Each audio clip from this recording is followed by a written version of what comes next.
샬롬, 샬롬. 샬롬이라는 표현은 평안이라는 뜻을 가지고 있습니다. 이스라엘 백성들이 정말 신성시 떠받고 있는 예배하는 장소, 하나님의 임재가 있는 예루살렘이라는 그 뜻도 평안의 도시라고 볼 수가 있겠죠. 샬렘이라는 그 단어가 들어가기 때문입니다. 우리는 세상을 살아가면서 어디에다가도 안정감을 둘 수가 없습니다. 우리 스스로가 그것을 제어하지 못하기 때문에 우리는 너무나 많은 것에 그 안정감을 두고 찾으려고 합니다. 사람과의 관계를 통해서 그 안정감을 찾기도 하고요. 또 우리의 또 건강의 문제나 또 노후의 문제들로 인하여서 적금을 든다든지 보험을 또 든다든지 해서 우리의 미래를 안정감 없는 누구도 보장할 수 없는 그 미래를 그와 같이 준비하는 경우들도 많이 있습니다. 근데 그것을 아무리 준비해도 우리는 결국은 맞이하게 되는 것은 죄의 삭슨 사망인 그 사망을 맞아들일 수밖에 없고 우리에게 고충이 따르는 그 수많은 일들을 도저히 피해갈 수 없는 것이 너무나 당연한 사실입니다. 우리는 주일날 예배 드리고 2월 6일 정말 지구 반대편이라고 할 수 있는 터키 저 멀리 지방, 지금은 터키라고 표현하지 않고 튀에르키르라고 표현을 하죠. 터키와 시리아 국경 인근인 가지엔테프라는 지역에서 강진이 일어나게 되었습니다. 무려 리히터 지진계로 7.8이라는 수치가 나와서 많은 사람들이 놀랐고 모든 건물이 거의 다 무너진 상태가 되었습니다. 그 무너진 건물의 그 잔해 속에 깔려져 있는 사람들, 간밤에 찾아왔었던 그 새벽에 찾아왔었던 그 지진으로 말미암아 달려 죽은 사람이 무려 지금 24,000명이 넘어가고 있는 상황입니다. 너무나 안타깝고 너무나 마음이 아픈 일이죠. 그런데도 그렇게 수많은 그 건물들 중에서 무너진 건물들 사이에 유일하게 무너지지 않는 건물이 하나 있었다고 이야기를 합니다. 정확하게 제가 확인해 보지는 않았지만은 그 건물에 대해서 이야기를 해주고 있는데 그 건물은 건축공학자가 있는 그 건축공학의 그 건물이다라고 그렇게 인터넷상에서 떠도는 이야기들이 있습니다. 물론 그것이 만약에 사실이라면은 정말 그 토목공학 하는 사람들이 그곳에 있기 때문에 그 건물을 조금 더 견고하게 져서 무너지지 않았을 가능성도 배제하지 못하겠죠. 어쨌든 정말 건물이 많이 무너지고 그 잔해 속에 깔려있는 사람들, 특별히 어떠한 아버지는 자신의 딸을 정말 안간힘을 쏟아서 구출하기 위해서 끌어안고 그 잔해 속에 갇히게 되었지만 결국은 그 딸도 그 죽게 되는 그런 상황들. 아직도 그 건물의 잔해 속에 파묻혀 있는 이제 일주일이 됐죠. 정말 수많은 사람들이 정말 신음을 하고 또 죽음을 달리하는 정말 그런 많은 일들이 있었습니다. 그런데요, 이렇게 우리가 큰 지진이 일어나고 거기에 따르는 지진의 강도가 어느 정도인지 나타나게 되는 그 숫자, 리히터 지진계라고 표현하는데 이 표현은 1935년 미국의 지질학자인 리히터라는 사람이 처음 사용하면서 이것이 제정이 되어집니다. 여러 가지 지진의 그 강도를 나타내는 그 의견이 많이 분분했었는데 그 분분한 많은 의견들을 하나로 통일하는 데 지대한 영향을 줬던 이 지질학자, 이 리히터라는 사람의 이름을 따서 지진의 그 강도를 리히터로 표현을 하게 됩니다. 보통 우리나라에서 일어났었던 지진들을 보게 되면은 5가 넘어가는 그 지진이 몇 번 있었기는 합니다. 그렇게 말한다면은 우리나라도 지진의 범주에서 벗어나지 못하게 되죠. 근데 이렇게 지진이 일어나서 건물이 무너지고 많은 재해가 이렇게 일어나게 될 때에 우리가 좀 생각해 봐야 될 것은 이 건물이 무너지지 않는다면은 우리가 조금 안전할 텐데 그 생명이 보존될 텐데 이런 생각이 들게 되겠죠. 자, 그래서 이 건물이 무너질 때에 그 무너짐을 견딜 수 있도록 건축을 할 때에 설계를 하게 됩니다. 이게 토목이든 건축이든 설계를 하게 되는데 그 설계를 할 때에 반드시 이제는 건축법상 내진 설계를 하게 되어져 있습니다. 우리나라보다는 일본의 예를 잠깐 들었으면 좋겠는데요. 일본은 우리나라보다 그 지진의 그 횟수와 강도가 좀 더 심하기 때문에 일본은 아주 오래전부터 어떠한 건축물을 설계를 할 때에 1차 설계 당시에 진도 5.0을 견딜 수 있는 그런 내구성을 갖춘 내진 설계를 하게 되어져 있습니다. 그리고 나서 2차 설계를 다시 재설계를 해서 이제 그 설계 도면을 가지고 건축물을 짓기 바로 직전인 2차 설계를 하게 될 때는 6 이상의 진도에서도 견딜 수 있도록 그렇게 설계를 한다라고 말하고 있습니다.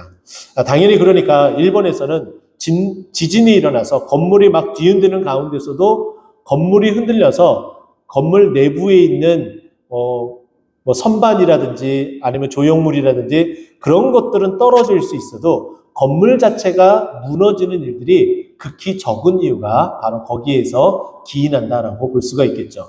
자, 그러면 우리는 어떻게 살아가면서 우리에게 다가오는 그런 지진들, 그런 수많은 일들을 우리는 어떻게 이겨내야 될까요? 당연히 내진 설계를 해야 되겠죠. 그러면 그 내진 설계, 우리의 믿음의 생활의 내진 설계는 무엇을 말하고 있는지 오늘 본문 말씀을 통해서 여러분과 함께 나누도록 하겠습니다. 오늘 본문 말씀은 마태복음 7장에만 수록되어져 있습니다. 이 마태복음 7장은 전체적인 맥락에서 봤을 때에 마태복음 5장에서부터 이 7장까지 산상수훈으로 여겨집니다. 마태복음 5장 1절을 보게 되면은 산에 올라가서라고 되어져 있어요. 예수님께서 제자들과 무리들과 함께 산으로 올라가게 됩니다. 그 수많은 무리들 앞에서 예수님께서 정말 교훈의 말씀을 또 복음의 말씀을 전하기 시작을 하죠. 첫 시작은 팔복으로부터 시작을 합니다. 예수님께서 많은 사람들과 그 제자들에게 복 있는 사람의 그 모습은 어떠한지 그 팔복을 받은 사람은 누구누구인지에 대해서 쭉 설명을 하게 되죠. 그것뿐만 아니라 우리가 일상생활에서 살아가면서 얻을 수 있는 그런 교훈, 기도의 생활, 믿음의 생활, 사랑과의 관계, 또 우리는 세상 가운데 빛과 소금으로 어떻게 살아가야 될지에 대한 많은 교훈들을 우리에게 해주고 있습니다. 수많은 말들을 해주고 있죠. 그리고 나서 모든 말씀을 마친 후에 그 제자들과 함께 예수님은 많은 무리들과 함께 산에서 내려오게 됩니다. 8장 1절에 나타나는데요. 예수께서 산에서 내려오시니 수많은 무리가 따르니라. 예수님의 그 말씀이 너무나 놀랍고 따를 만한 가치가 있었기 때문에 산에 내려오면서도 계속해서 많은 사람들은, 그리고 제자들은 예수님을 따르는 모습을 볼 수가 있습니다. 자, 그런데요. 예수님이 그 수많은 교훈의 말씀을 또 복음의 말씀을 수없이 증거를 하면서 마지막에 다다라서 갑자기 이 말씀을 하시는 거예요. 오늘의 이 본문 말씀을 하고 계시는 거예요. 근데 오늘 이 본문의 말씀은 24절과 25절 그리고 26절과 27절을 완전히 양분한해서 볼 수가 있습니다. 근데 같은 내용을 이야기를 해요. 보세요. 25절과 27절 말씀 보면은 우리에게 들어닥치는, 불이 닥치는 상황에 대해서 이야기를 합니다. 비가 내리고 창수가 나고 바람이 불어 그 집에 부딪히되라고 되어져 있어요. 27절에도 동일하게 이야기를 하고 있죠. 우리가 찬송가를 불렀던 것처럼 비가 내리고 창수가 나고 바람이 불어 그 집에 부딪힌다. 비가 내리고 창수가 나고 바람이 부는데 그 집에 부딪히지 않으면은 아무런 문제될 것이 없어요. 우리가 살고 있는 그 집에 부딪히지 않는다면은 아무런 문제될 것이 없죠. 그런데 반드시 비가 나고 창수가 나고 바람이 불게 되면은 집에 반드시 부딪히게 되어져 있습니다. 그런데 그 집이 어떤 집이냐에 따라서 완전히 상황은 달라지게 되어져 있습니다. 여러분, 영국 민담에 내려져 오는 아주 재밌는 이야기가 있습니다. 이 이야기를 1886년에 책으로 엮어서 만들어서 세상에 소개가 되어집니다. 이 이야기는 여러분들이 한 번쯤은 자녀 또는 손주들과 함께 아니면 디즈니 만화를 통해서 한 번쯤은 거의 본 내용의 이야기입니다. 궁금하시죠? 이 책이 어떤 책인지. 아기 돼지 삼형제입니다. 너무나 잘 알고 있는 내용이죠. 아기 돼지 삼형제가 집을 짓습니다. 첫 번째 그 집을 짓는데 어떻게 집을 짓습니까? 지푸라기로 집을 지어요. 그리고 두 번째는 나무로 집을 이렇게 짓습니다. 그리고 마지막 막내인 아기 돼지 삼형제의 마지막 막내인 이 아기 돼지 막내 돼지가 벽돌로서 집을 견고하게 짓습니다. 근데 그 아기 돼지에게 누가 찾아오나요? 비가 내리고 창수가 나고 바람이 부는 것처럼 늑대가 찾아오게 됩니다. 늑대가 찾아와서 이 아기 돼지를 잡아먹기 위해서 있는 힘껏 바람을 후 불게 됩니다. 당연히 지푸라기로 지은 그 집은 속수무책으로 날아가게 되죠. 근데 우리도 우리 상황 가운데 불이 닥치는 수많은 일들로 인해서 속수무책으로 그냥 나동그라지는 그런 일들이 있겠죠. 그러나 이제는 우리에게는 무엇이 있나요? 속수무책이 아니라 뭐가 있다고요? 속수일책이 있습니다. 속수일책은 뭐예요? 하나님만 바라보고 하나님만 의지하게 되면은 우리는 견뎌낼 수 있고 승리할 수 있다는 거예요. 할렐루야. 그렇게 늑대가 와서 바람을 후 불게 되고 그 지푸라기로 지은 집은 날아가게 됩니다. 혼비백산 그 집에 있었던 그 아기 돼지는 동생 집으로 옮기게 되죠. 그 나무로 지은 그 집에서 함께 있는데 이 늑대가 집요하게도 그 나무로 지은 집에도 찾아오게 됩니다. 지금보다는 조금 더 센 그런 집을 바라보고서 늑대가 다시 한번 큰 심호흡과 함께 후 하고 그 집을 날려보내려고 합니다. 우리가 알고 있는 것처럼 그 집이 다시금 하나도 안 남기고 다 그 늑대의 큰 입김의 그 바람에 의해서 다 날아가 버립니다. 다시금 두 형제가 혼미백산 동생의 집으로 달아나게 되죠. 그 동생 마지막에 도착한 그 집은 벽돌로 지은 집이었어요. 그 벽돌로 지은 그 집에 들어가서 있는데 여전히 불안해하고 떨고 있습니다.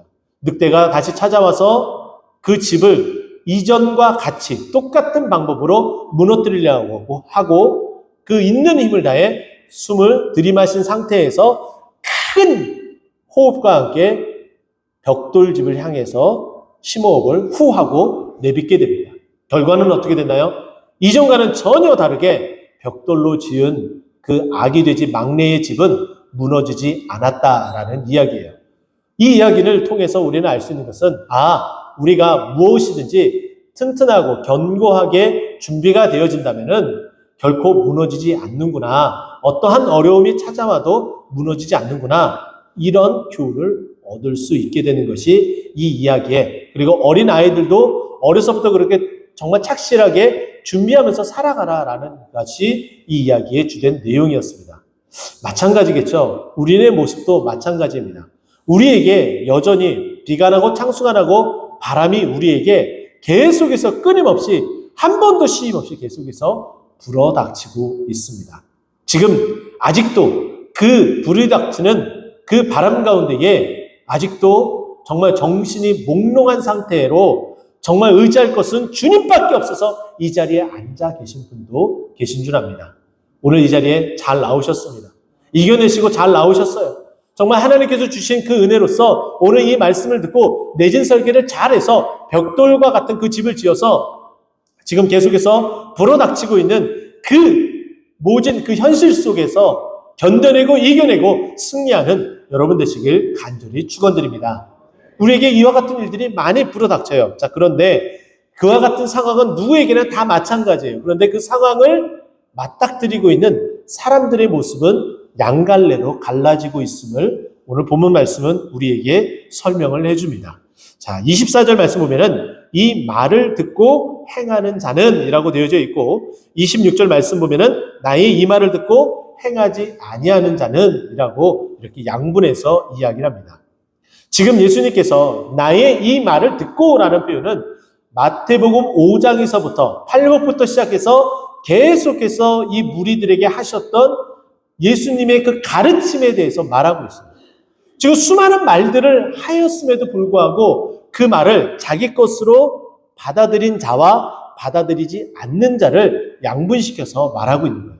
분명히 그와 같이 나타내지고 있다는 것이죠. 저는 당연하게 그렇게 생각합니다. 저는 우리 성도님들이 매 주마다 그리고 예배 때마다 하나님의 말씀을 들어요. 근데 그 말씀을 듣는 여러분들의 그 모든 모습들은 그 말씀을 듣고 행하는 자의 모습처럼 되길 간절히 축원드립니다. 그러나 우리에게는 각각의 믿음의 분량이 있기 때문에 또 각각의 생각이 있기 때문에 그 말씀을 말씀대로 받아들이지 않는 그런 우를 범하는 경우들이 많습니다. 또 거기에는 사단의 유혹을 하고 우리의 욕심이 개입되어져서 그 말씀대로 살아가기보다는 나의 생각과 나의 경험이 우선이 되어져서 그렇게 결정하고 살아가는 일들이 자행되어져요. 그것이 결국은 무엇으로 나타냅니까? 26절에 나타나는 것처럼 이 말을 듣고 행하지 않는 자의 모습으로 나타나게 됩니다. 말씀을 듣고 행하는 자와 말씀을 듣고 행하지 않는 자는 또 다른 표현으로 무엇이라고 이야기하는지 보세요. 24절 말씀 보면은 지혜 있는 지혜로운 사람 같으니 라고 되어져 있어요. 지혜로운 사람이다 라고 이야기를 합니다. 또 26절에는 하나님의 말씀을 듣고 행하지 않는 자는 누구인지 말하고 있는데 어리석은 자다라고 말하고 있습니다. 잠언 말씀 보면은 지혜의 근본은 하나님 여호와다라고 이야기를 합니다. 지혜의 근본이신 하나님에 따라서 살아가는 것이 지혜로운 자예요. 지혜로운 자는 또 오늘 말씀에 의거하면은 주님께서 말씀하신 그 모든 것들을 따라서 이행하는 자다라고 말하고 있어요. 반면에 어리석은 자는 어떻습니까? 하나님의 말씀을 내 삶의 기준으로 삼지 않는 거예요.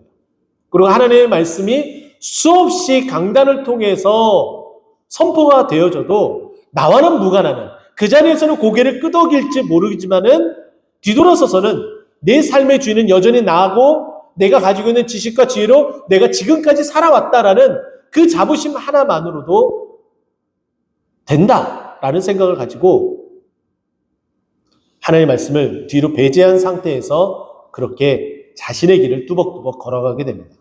그런 자를 무엇라고 이야기를 해요? 지혜롭지 않는 어리석은 자다라고 말하고 있습니다. 자, 이렇게 상황은 누구에게나 동일한 상황이 펼쳐집니다. 그런데 그 상황을 대하는 자들은 양분화가 되어지는데 이 양분화되어진 자들의 결과가 어떠한지 우리에게 이렇게 말씀은 설명해 주고 있습니다. 자, 그 바람이 불고 비가 나고 창수가 나고 그 집에 부딪히게 돼요. 근데 그렇게 그 집에 부딪힐 때에 하나님의 말씀을 따라 사는, 말씀을 이행하며 살아가는 지혜로운 사람은 어떻게 된다라고 이야기를 해요. 여기 보게 되면은 무너지지, 25절 말씀입니다. 부딪히되 무너지지 아니하나니. 부딪히긴 부딪혀요. 그 강한 바람이, 그리고 강한 그 빗줄기가, 그리고 그 창수가 난 그 수많은 일들이 부딪혀요. 안 부딪히지 않는다는 거예요. 동일하게 부딪히는데 그 집이 어떻게 된다고요? 무너지지 아니한다라고 말하고 있습니다. 자, 이것은 이 이후에 예수님께서 제자들에게 여러 비유를 말씀하세요. 예수님은 비유로 말씀하시는 그 이유 가운데 하나는 알아들을 수 있는 사람은 알아들어라. 하나님의 복음의 말씀은 직접적으로 선포되어지기도 하지만 감춰져 있기도 합니다. 왜냐하면 구원받은 자와 구원받지 않은 자가 나눠지고 있기 때문이죠. 마태복음 25장에 보면은 열처녀의 비유가 있습니다. 우리가 잘 알고 있는 것처럼 이 열처녀는 신랑을 기다리고 있습니다.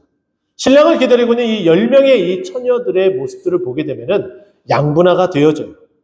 5처녀의 모습과 또 다른 5처녀의 모습이 나눠지게 되죠. 5처녀는 기름을 준비하였습니다. 그러나 5처녀는 기름을 준비하지 않았죠. 그러나 신랑이 더디 올새 둘 다 깜빡 잠이 들고 맙니다.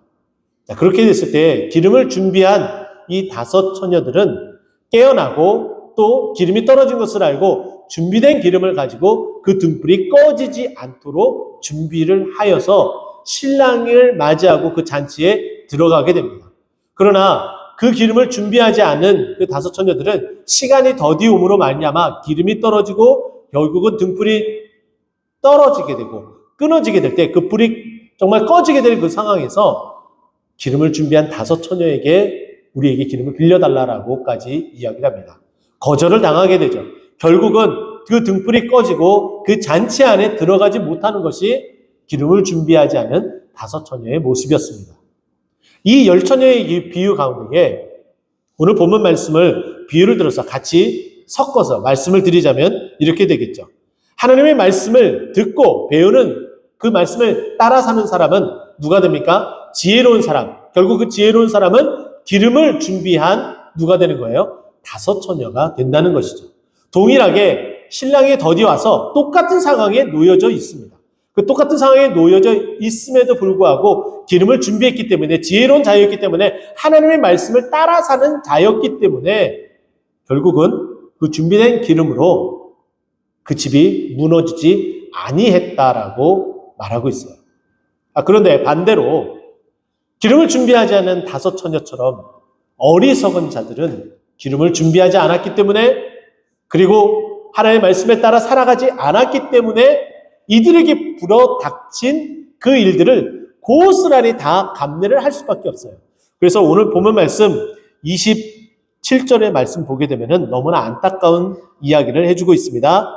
동일하게 바람이 내리고 비가 내리고 창수가 나고 바람이 부딪혀서 그 집에 동일하게 부딪히게 됩니다. 자, 그런데 결과는 어떻습니까? 부딪힘에 앞에서는 지혜로운 사람은 그 집이 무너지지 아니했다라고 얘기를 했는데 27절 말씀 보니까 그 무너짐이 심했다라고 말하고 있습니다. 어느 누구도 이 말씀을 들으면서 나는 무너져야지 그렇게 결심하는 사람은 한 사람도 없습니다. 당연히 그러겠죠. 그런데 뒤돌아서 나가서 우리가 일상생활을 할 때는 무너지는 자의 모습처럼 살아가는 것이 우리의 모습처럼 보일 때가 많이 있어요. 그때마다 우리는 깨달아야 되죠. 내가 지금 비가 내리고 창수가 나고 바람이 부딪혔구나. 내가 이것을 이겨낼 수 있으려면은 하나님의 말씀을 붙들어야죠. 말씀에 따라 살아가야죠. 그러지 않으면은 이것을 그냥 내버려 두면, 내가 그렇게 살지 않으면 어리석은 자가 되어서 곧 무너지게 되겠구나 라는 것을 재빨리 감지를 하고 인지를 하면서 이겨나가도록 여러분들이 하셔야 된다는 거예요.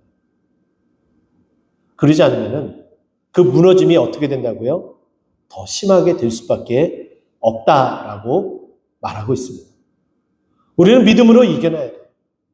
그런데 오늘 본문 말씀을 쭉 보면서 24절과 25절 그리고 26절과 27절 이 두 말씀의 내용은 서로 상반된 이야기를 하면서 특정한 한 곳에만 더 플러스된 이야기가 있습니다.